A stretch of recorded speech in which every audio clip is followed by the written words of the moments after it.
If you paid close attention to this game, then you may have seen this trailer that teased an announcement. Some people shrugged it off because there wasn't even a CBT3 yet, and to many, it looked like an announcement for an event in China, a PS5 announcement, or of course, the most likely one, the closed beta 3 announcement. No biggie, right?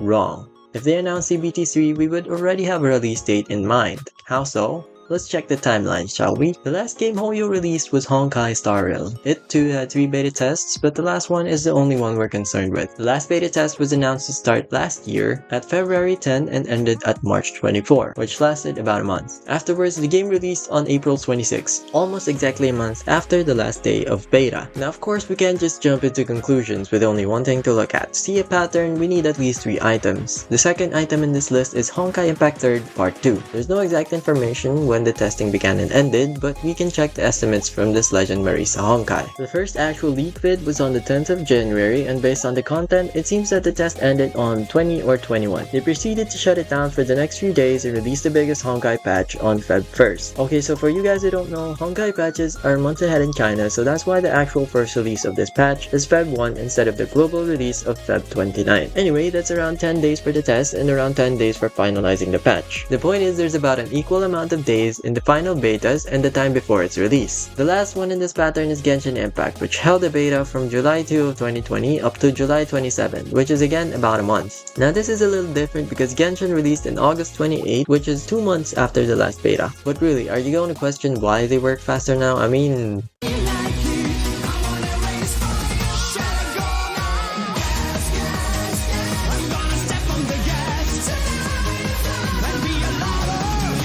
Anyway, you get the point. But how would this help us get a conclusion? The final piece of evidence is from Zenless Zone Zero themselves. I know, every unreleased game out there is coming soon, but it's more of what they've done so far. Zenless is already listed on Epic Games, also up for pre-order in the Chinese App Store, and lastly, it is already hosting its pre-registration event. If that's not signaling an early 2024 release to you, I don't know what is. That means the likely latest release date we get is June, which is the final month of the first half of the year. By announcing the details of the registration date for the final beta test and the chronological area of the release date, Zenless already gave us a rough timeline. At first, I thought of computing it by taking the average of the start dates and the final beta tests and the date of the actual releases. However, the pattern seems to be inconsistent and the start date for the final betas of Zenless isn't even announced yet. We could instead use the date for the final beta registrations and the date of the actual release. However, this would mean that we can't use Honkai Part 2's data anymore because the registration dates for its beta is not public and I can't find it anywhere. In this case, we wouldn't have a pattern anymore if we only have 2 games to compare. So, as much as I hate to, I had to go to where even the craziest Hoyo fanatics don't dare to go.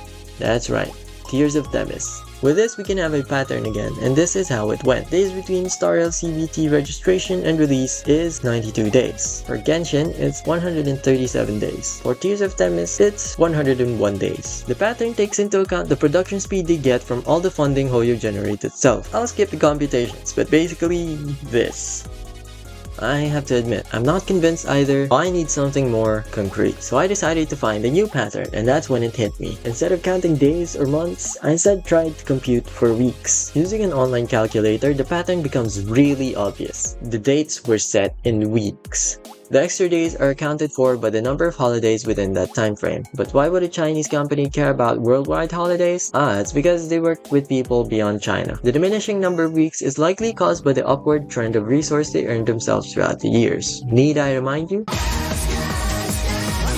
However, there's one more thing to keep in mind. They said Tears of Themis was delayed about a week due to COVID becoming worse in China. Yeah, remember that time? With that, we should discount the number of weeks for Tears of Themis to 13 instead. With this in mind, we can assume that even though Hoyo can afford more resources, they don't go any faster than 13 weeks because testing needs a set amount of time. That means if Genshin was released after Genshin's release, wait, how does that work? Then it likely would have been 13 weeks between registration and release as well. And by accounting for the number of holidays and inputting 13 weeks into the calculator, we get the most probable release for Zenless Zone Zero. That's right, it's June 17.